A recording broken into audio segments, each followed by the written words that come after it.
Yang jatuh itu bukan batu, melainkan berbentuk wanita berbaju putih, rambutnya panjang.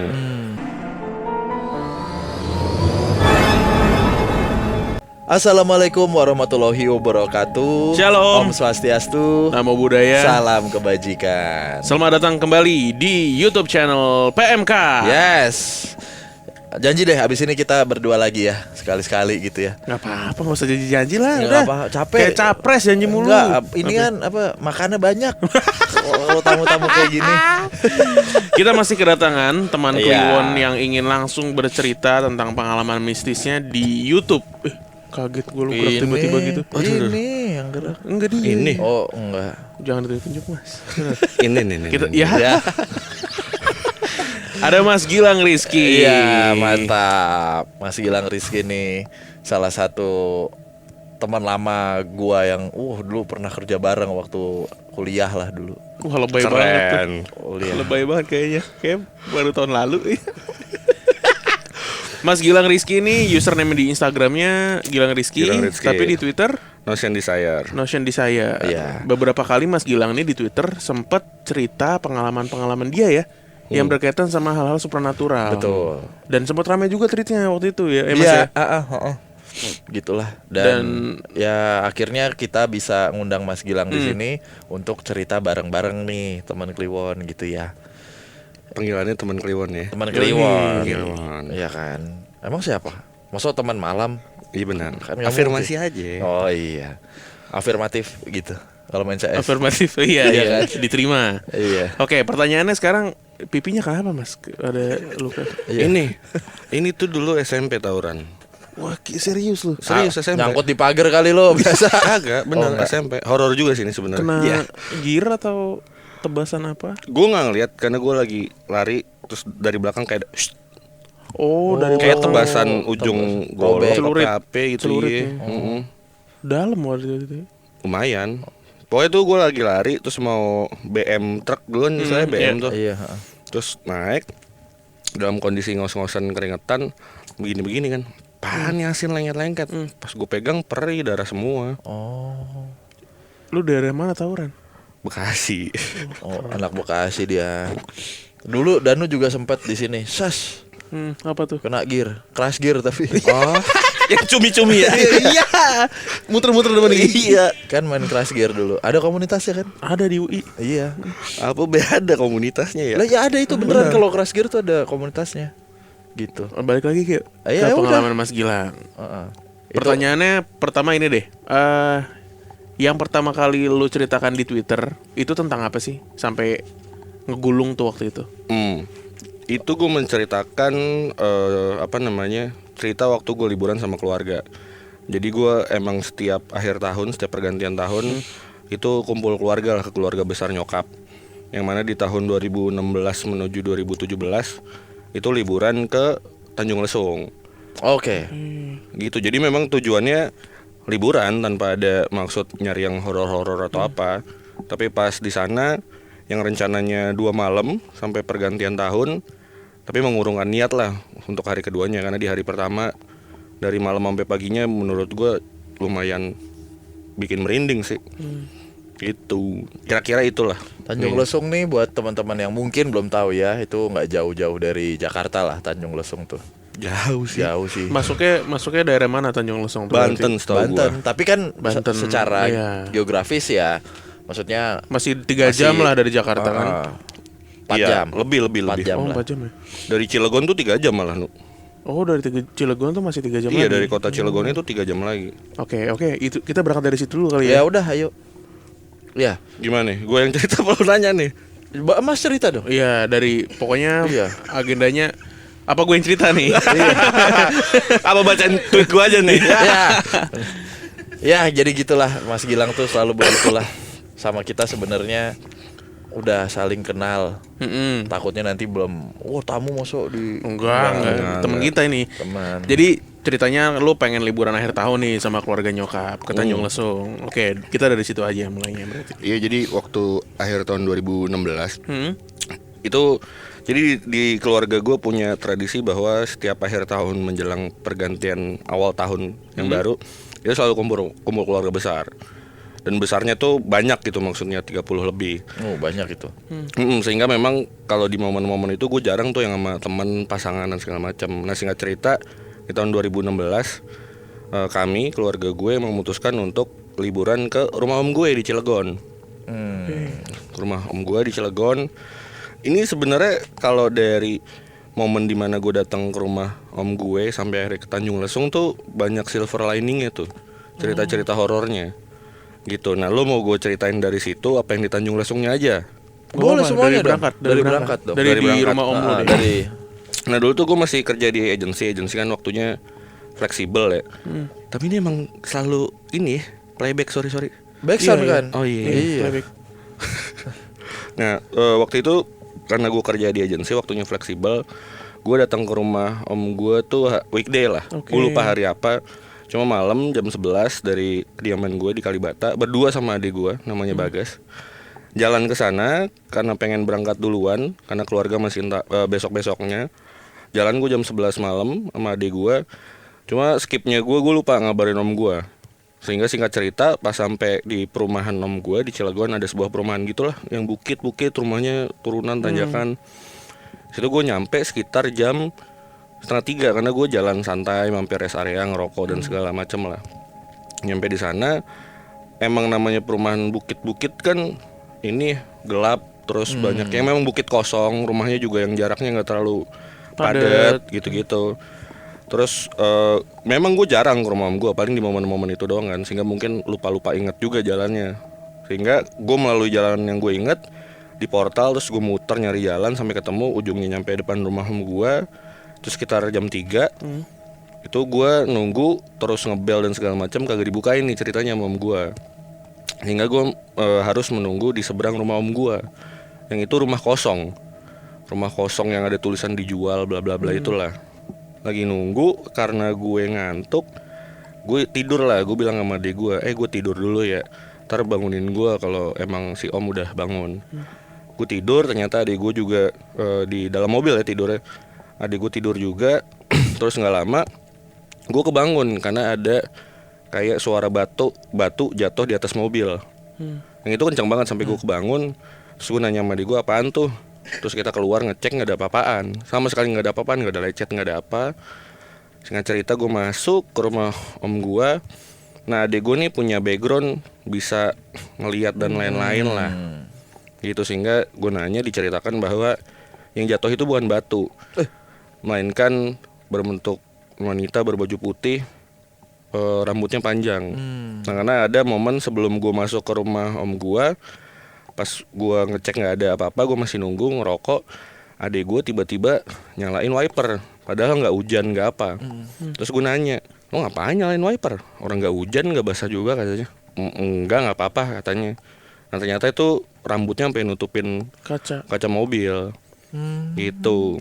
Lanjut, akhirnya gue memutuskan sama keluarga gue ke Tanjung Lesung lah. Waktu itu sekitar 4 mobil, seingat gue 4 mobil rombongan. Dimana itu kan waktunya udah momen akhir tahun banget ya, dan itu dadakan, nggak belum booking segala macam. Terus gue bilang, karena gue cucu laki-laki terbesar, kepala suku lah di sepupu gue, gue bilang, ini mah ngapain sono, pasti penuh kan, resort segala macam. Walaupun emang kami semua belum pernah kesana sama sekali. Berangkat nanya resort kosong, sampai nanya ke warlock nih warga lokal ya. Mas, di sini ada nggak ya villa atau rumah yang memang bisa disewa buat tahun baru dan segala macam? Terus dia bilang, oh ada mas, nih belok kiri aja, nanti ngikutin jalan, nanti mungkin sekitar 20-30 menit sebelah kanan. Nah, kalau mau tahu apa ya gambarannya, kalau lu pernah ke Tanjung Lesung, nyampe ujung tuh ada gapura besar, semacam gapura perumahan kawasan, tulisannya Tanjung Lesung, yang dimana ada hotel, dalamnya resort, pantai. Nah, di sebelah kirinya itu ada jalan kecil yang kapasitasnya 2 mobil mepet lah. Dan saat gue datang ke situ, itu batu semua mas. Jalan tuh batu semua artinya. Jalan benar nggak nyampe 30 menit, di sebelah kanan tuh ada villa. Yang villanya memang langsung menjorok ke bibir pantai, yang mungkin 200 meter kali dari bibir pantai. Jadi cukup dekat lah. Villanya ada 2. Satu tuh ukuran sedang, yang mana gue sama keluarga gue di situ. satu lagi yang ukuran besar, lantai 2 gitulah. Nah jarak villa 1 dan 2 tuh sekitar ini 200 meteran juga. Oh jauh Oh, dong. lumayan dong. Lumayan, tapi kelihatan kan karena kosong gitu kan. Oh kelihatan nih dekat. Oh. Dan di tengahnya tuh ada Pulau Jawa. Oh. Parto itu lah. Tiba-tiba masuk kita nggak ada yang siap. Iya. Aduh. Lu juga gitu kan di podcast lu? Enggak ya? Gua di Enggak ya? terakhir. Nggak di tengah-tengah. Kalau emang mau mainnya gitu, ya ayo aja gitu sih. Siap-siap aja. Siapa dah. aja. Bukan gimana nih mah. Ntar edit ya. Ya, nggak usah. Nggak usah. Nggak. Nah, Tadi di tengah-tengahnya orang Jawa tadi. Pulau Jawa. Pulau Jawa. Orang Jawa ngapain? Iya. Mau ikut liburan Tanjung Lesung le. Iya. Nah di tengah antara villa 1, villa 2 tuh ada kayak bukan got ya, kayak aliran air gitu lah, tapi nggak nyampe pantai. Dan di atasnya tuh ada jembatan kayu kecil gitu. Udahlah, ya itu kan nyampe di situ sekitar jam 2 siang, jam 3 sore lah ya. Ya udah akhirnya aktivitasnya yang bocah-bocah sepupu ke pantai, terus di pantainya tuh memang ada penjaga villanya yang ngasih apa? Kayak selancaran gitu loh, yang kotak kayak papan seluncur. Jadi udah main air, main pantai. Sisanya ada yang bikin tenda, gitu-gitulah kegiatan. Menjelang maghrib, ya anak-anak kan disuruh masukkan maghrib, bilas segala macam, siap-siap makan malam. Dan pas maghrib itu kan suasananya yang dari terang ke gelap tuh ya. Terus gue kayak serem juga nih villa ya kalau malam. Ada dalam Perasaan hati kayak itu gitu. iya. Karena emang total gelap, penerangannya tuh cuma dari villa. Jadi villanya tuh rumah panggung mas, rumah panggung, bawahnya ada yang spot kosong gitu. Jadi kalau mau naik ke villanya tuh ada tangganya, terus di depannya ada balkon, ada meja gede buat makan, nyemil, ngerokok gitu ya. Masuk ke villanya itu kosong, kasur single bed yang memang tidak ada rangka kasurnya, udah kasur di lantai kayunya. Ke belakang itu sebelah kiri ada meja makan, di atasnya tuh kayak ada pop up bunk bed gitu loh. Iya. Gitu, terus di sini koridor, sini kamar isi 4 single bed, kanannya kamar mandi. Gede ya. Gede. Belakangnya tuh pintu yang kalau dibuka itu kebun pisang. Kosong aja gitu. Jadi penanganannya cuma dari villa gitu. Udah maghrib jam 7, jam setengah 7, jam 7 keluarga gue lupa menyiapkan logistik makan malam. Karena di villa itu ternyata dapat makannya hanya sarapan di esok harinya saja. Makan malam tuh nggak disediakan. Iya. Gitu sehingga beberapa anggota keluarga gue memutuskan untuk keluar lah nyari makanan. Tapi gue di villa, stay di villa. Nah terus sisanya tidur, ada sepupu gue, om gue di luar ngerokok ngobrol. Sekitar jam 7:30 itu posisi gue udah di atas bunk bed tadi tuh. Karena gue main HP nyari sinyal dan sinyalnya cuma ada di situ gitu. Lagi main HP, terus tiba-tiba gue denger ada suara anak kecil lari-larian. Jadi ini rumah panggung, di sekeliling rumah panggung villanya ini ada batu koral. Jadi lo kalau jalan itu pasti kedengeran kan. Iya, kerak-kerak, iya. Heeh. Terus gue denger ada bocah 2 orang cowok cewek lari-larian. Dimana posisi gue itu ngadep ke arah depan villa. Jadi arah depan villa suaranya tuh ngelilingin gitu. Terus gue denger kayak, oh ini sepupu gue kali ya, lagi lari-larian. Oh yaudah deh. Terus tiba-tiba di belakang kok suaranya hilang. Jadi kayak cuma ngelilingin, hilang. Ah, ya udah kali emang lagi main lari-larian. Jam 7:30 malam. Udah jam 8:30-nya itu gue dengar suara tokek. Bukan ini ya, tokek. Ya terus gue dengar suara tokek. Maksud gue kan nggak apa-apa ya ada tokek gitu ya. Biasa aja. Cuma ini suaranya menurut gue frekuensinya sering. Dan saking seringnya gue hitung 9 kali mulu nih. Gitu. Cuma gue nggak tahu mitosnya apa ya. Nggak lama keluarga gue yang tadi beli makan malam balik. Terus pada ke meja makan, pada bangun segala macem makan. Ya namanya makan kan guyup terus ngobrol-ngobrol gitu ya. Terus ada momen di tengah-tengah makan, om gue minta tolong sama adik gue. Gas tolong ini yuk ke mobil ambilin kayak dia punya kasur kecil gitu, tolong bantu angkat keluarin. Dan angkat keluarin, pas masuk om gue tuh kayak nge-push Bagas.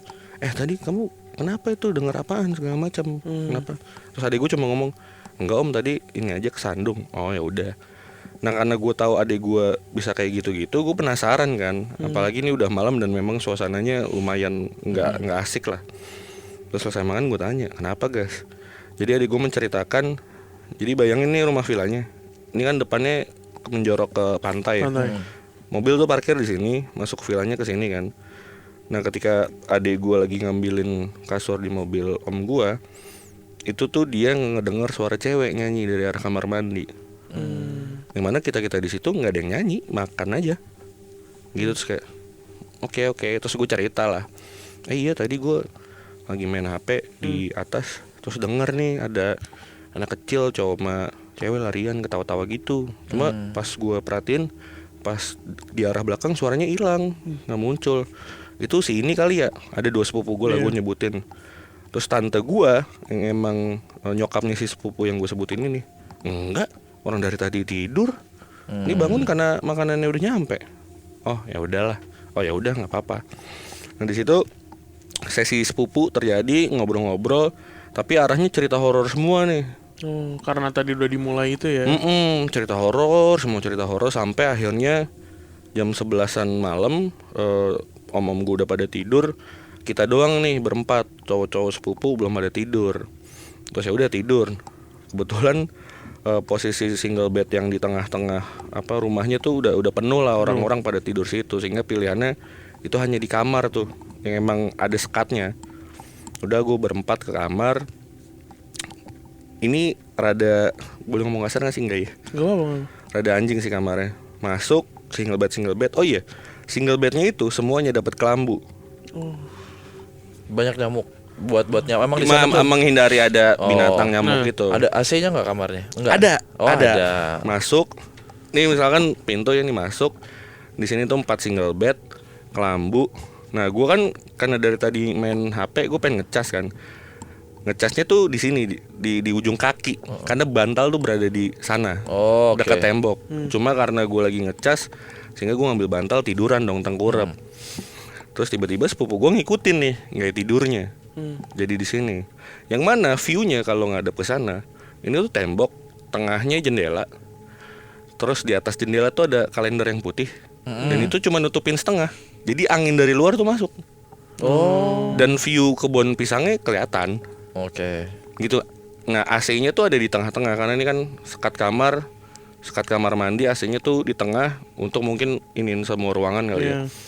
Ya udah. Tiduran. Jadi masing-masing orang dapat tuh kelambunya tuh. Kena muka segala macam. Masih cerita horor nih. Berlanjut lah masih cerita horor bla bla bla bla bla. Sampai ada satu sequence yang itu lagi gue yang cerita, saudara gue nanya, tapi lu pernah ditunjukin gak mas selama lu ada cerita horor gitu? Terus gue jawab, alhamdulillah gak pernah ditunjukin sih. Gak nyampe 2 detik, merinding gue. Gak nyampe 2 detik, itu AC tiba-tiba mati, diiringi sama suara kayak ada orang jatuh ke lantai. Jadi AC itu kan mati, grek, bruk, kencang banget. Dan itu udara otomatis agak pengap. Karena emang supportnya AC doang kan. Terus gue diem sama saudara gue. Terus saudara gue bilang, baca ayat kursi. Udah baca barengan. Gue lupa tuh di tengah-tengah, jadi ngulang lagi baca ayat kursinya. Udah selesai baca ayat kursi, gak nyampe beberapa detik, itu kan gak ada udara ya mas ya, kelambu, lu kebayang gerahnya kan. Iya. Itu habis baca ayat kursi, ada angin dari kiri ke kanan cuy. Kayak dan gue langsung merinding sadadanya. Terus ya udah tetap kayak udah baca doa aja. Di tengah keheningan, adek gue tuh tidurnya paling ujung. Udah tidur adek lu? Belum berempat tuh belum pada tidur. Terus adek gue paling ujung bangun dari kasurnya, keluar. Terus pada nanya, lu mau kemana? Enggak, ngambil guling di depan. Terus dia ke depan, masuk lagi, ngambil bantal, cabut lari keluar. Yang mana gue clueless, apaan sih? Iya. Ya udah gue pada keluar semua lah, Alhamdulillah habis itu gue tidur. Esokan paginya gue bangun jam 8, sarapan, terus menceritakan lagi tuh kejadian semalam.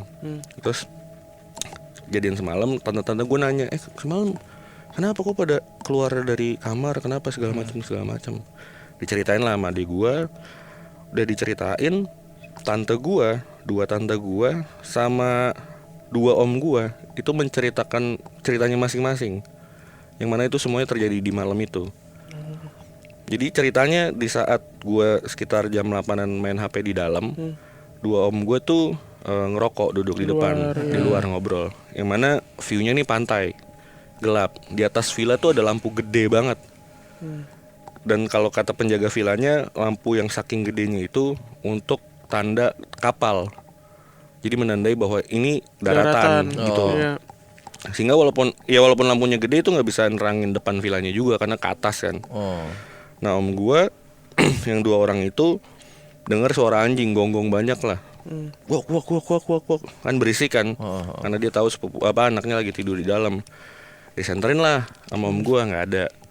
Duduk lagi, nggak lama ada suara anjing lagi yang menurut om gue tuh annoying. Disenterin lagi sampai om gue turun ngelihat kagak ada. Yang mana ketika om gue cerita itu gue bilang gue nggak dengar suara anjing. Padahal maksudnya nggak yang jauh banget jaraknya. Terus gue ceritain lagi soal anak kecil tadi, gue mengonfirmasi. Ya om gue bilang orang sepupu yang tadinya gue kira mereka tidur dan mereka juga nggak dengar suara anak kecil itu. Terus setelah gue sama sepupu gue keluar tuh cabut pindah tempat tidur, tante gue bilang, iya mas semalam juga tante jam 2 kebangun karena ada yang ngetok. Oh iya. Terus tante bukain pintunya. Hah? Kok tante bukain? Iya kan ada yang ngetok. Enggak, yang ngetok dari bawah. Dari bawah rumah panggung. Karena rumah panggung kayu. Terus si sepupu gue nanya, Tan, emang tante posisi tidurnya di mana? Ditunjukin kan itu di situ. Di situ ya. Terus sepupu gue sama gue turun ngelihat posisi tidur tante gue itu di tengah rumah panggung mas. Dan rumah panggungnya tuh tinggi gue 182, paling paha gue, nggak nyampe semeter kayaknya. Maksud gue kalau secara logika siapa yang jam segitu iseng masuk ke bawah rumah panggung terus ngetok. Itu kan ibaratnya ngolong ini. Ngolong. Terus tante gua yang satu lagi, dia tuh posisi tidurnya paling dekat sama meja makan dan kamar mandi. Terus tante gua bilang, yang bener. Jadi dia ngerespon tante gua yang satunya lagi, yang bener. Soalnya aku jam 3-an kebangun juga. Aku pikir kamu, jadi ngerespon tante gue yang barusan cerita, kamu di kamar mandi nyanyi-nyanyi. Enggak nyanyi-nyanyi. Adek gue nanya, tante dengar suara ceweknya nyanyi apaan? Nggak tahu, tante nggak ngerti, soalnya nyanyi kayak bahasa Sunda. Gitu. Dan adek gue mengonfirmasi pas dia sebelum makan itu ngangkat kasur, dengarnya juga lagu bahasa Sunda. Gitu. Terakhir om gue cerita, dia kebangun jam 4 pagian, setengah 4. Dimana background story-nya di villa itu kami dapat HT mas. HT? Karena jadi ibaratnya kayak office boy-nya atau pembantu umum dan segala macam itu memang bukan di wilayah yang sama lah. Jadi harus komunikasi pakai HT, nggak ada sinyal di sana. Pakai HT. Nah om gue ini memang yang bertanggung jawab megang HT lah, koordinatornya. Sehingga ketika tidur HT itu dimatikan. Nah dia kebangun setengah 4. Jadi kan tuh jaraknya sebentar-sebentar tuh, jam 2, jam 3, jam setengah 4. Om gue kebangun karena HT-nya tiba-tiba nyala. Kayak komando. Diceritakannya begitu, komando. Terus dibalas sama om gue, ini siapa, pengurus villa atau apa atau bukan segala macam. Enggak, tetap stay aja, komando. HT-nya ditaruh, udah dimatiin lagi. Dia mau tidur dong. Cuma kan namanya orang tidur nggak langsung tidur kan, karena udah kebangun. Ada yang ngetok pintu. Dia pikir, ini kali nih yang tadi ngubungin lewat HT ada kenapa-napa atau mau nanya apa. Tok. Dia bukain pintunya, tidak ada orang. Itu baru banget ngetok padahal. Iya, gue lupa ceritanya, pokoknya diketok. Jarak dia tidur ke pintu tuh nggak jauh. Bukain pintu, nggak ada orang. Udah, jadi di pagi itu kayak, lah ini apaan sih, gitu-gitu lah. Hampir semua anggota keluarga lu ngerasain tuh ya macem-macem experience. Iya, sampai ada cerita nggak salah satu sih, 2 orang atau 3 orang selama di villa itu dengar suara monyet, yang mana sisanya nggak dengar. Beda-beda ya, macam-macam berarti. Beda-beda. Jadi memang nih villa di luarnya jalanan, di sampingnya memang kayak hutan rimbun gitu, banyak di pohon tinggi-tinggi gitu. Bilang ada dengar monyet, enggak, kayaknya nggak ada suara monyet. Oke. Udah tuh, ya udah akhirnya memutuskan untuk tidak extend. Lanjutkan. Oh. Nah sisa waktunya dipakai buat sepupu gue main lagi lah ke pantai. Cuma gue sama adik gue udah males kan, udahlah. Sehingga gue di dekat pantai itu ada kayak balai, gue ya udah minum, ngopi, ngerokok sambil ngeliatin aja. Terus sekitar jam 11-an, tante gue udah teriak-teriak tuh di villa, ayo cabut, check out segala macam. Udah. Nah orang yang terakhir keluar dari pantai gitu yang menuju villa itu om gue. Katakan namanya Rudy. boleh Om Rudi. Katakan namanya Om Rudi. Om Rudi ini jadi karena gue sama Bagas ngeliatin keluarga gue pada main, jadi kayak komen-komenan gitu. Iya, Boleh kan? apa. Mampus kesandung apa nyebur gitu-gitu. Terus frame-nya tuh lagi ada om gue sama anaknya. Anaknya tuh rada masuk pantai, om gue di pinggir. Terus tiba-tiba adegannya om gue kayak lari terengah-engah gitu, tergesa-gesa untuk gendong anaknya yang masih kecil saat itu, masih SD. Kayak mau nyelamatin gitu ya. Mirip lari, terus udah keluar dari pantai, udah keluar dari air, suruh udah buruan cabut. Lantas pas om gue keluar dari pantai, gue melihat sama adik gue, lah ngapa nih om Rudi pincang. Oh mungkin nginjak batu atau apa segala macam. Cuma karena gue kenal adik gue, dia biasanya kalau ngerasa sesuatu, ngeliat sesuatu tuh diem mas. Kayak Oke. Terus tadi gue komen tuh, kenapa tuh om Rudi? Kakinya pincang, nginjek batu kali ya, kena karang kali ya. Terus adek gue cuma kayak, wah siang tuh jam 11-an. Udah, Om Rudi menghampiri gue karena memang posisi tempat gue nunggu sama Bagas arah balik ke villa. Kenapa om? Gue tanya. Oh itu tadi pas aku nyelamatin, katakan Tini gitu anaknya, nyelamatin Tini, aku kayak ngerasa dicakar. Hah? Nyelamatin? Di kepala gue langsung nyelamatin. Maksudnya itu pantai ombaknya B aja, nggak yang membahayakan. Udah, yaudah om mandi dulu segala macam. Ya om. Terus adik gue gini nih, tapi ngeliatnya ke bawah. Terus gue tanya kenapa? Enggak. Kenapa enggak? Iya bener dicakar kata adik gue. Hah? Jadi om gue tuh celananya digulung gini loh, kayak orang main pantai pada umumnya. Cuma pas om gue cerita bahwa dicakar, gue ngeliat gak ada bekas apa-apaan. Terus pas adik gue katanya ada 3. Ada bekas cakaran. Ada bekas cakaran 3 kayak gini nih. Yang mana di momen selanjutnya akhirnya memang gue melihat ada bekas cakaran itu. Tapi nggak kejawab. Maksudnya siapa yang nyakar? Udah nih, balik nih dari villa kan, kembali lagi ke rumah om gue yang di Cilegon untuk ngumpul dulu kan. Ngumpul dulu di hari dan malam yang sama, memutuskan udah balik aja Kalibata. Jadi tuh di tengah-tengah momen orang mau tahun baru, kita lagi di jalan tuh menuju Kalibata. Jam 10 malaman lah. Nah itu kan gue cabut siang, nyampe Cilegon sekitar sore. Nah om Rudi nyampe rumah om gue yang satunya lagi yang punya rumah di Cilegon itu tuh perawakannya om Rudi kayak lu mas Bim, yang ceria, humoris, guyon. Dan dia punya kebiasaan kalau masuk rumah itu pasti kayak cuci kaki, cuci tangan dulu. Bukan tipe yang gue langsung tidur lah. Nah di hari itu om Rudi masuk langsung tidur di sofa. Kayak bukan kebiasaan yang biasa dia lakukan lah. Terus tante gue nanya ke adik gue, guys itu si om kenapa? Tahu nggak? Nggak apa-apa, udah biarin aja kata adik gue. Oh ya udah. Makanlah gue di meja makan sama beberapa anggota keluarga. Jadi posisinya, misalkan gue duduknya di sini, om Rudi tuh duduknya di belakang kiri sofa, agak jauh sih. Terus depannya Bagas, adik gue, terus kanan tante gue. Sisa berdua nih gue sama Bagas ngobrol di meja makan. Gue dikagetkan dengan om Rudi yang tiba-tiba datang ke meja kayak, makan apa nih? Cuma yang kenceng gitu, dan gue kayak, kenapa? Gitu, makan om. Makan. Tapi mukanya pucet banget. Mukanya pucet banget.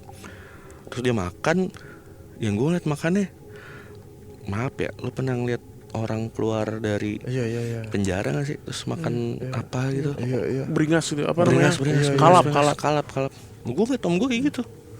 Terus kayak terus gue cuma eye contact doang sama adik gue. Terus adik gue kayak oh yaudah. Udah mandi bersih. Habis maghrib lah sekitar jam 7-an gitu.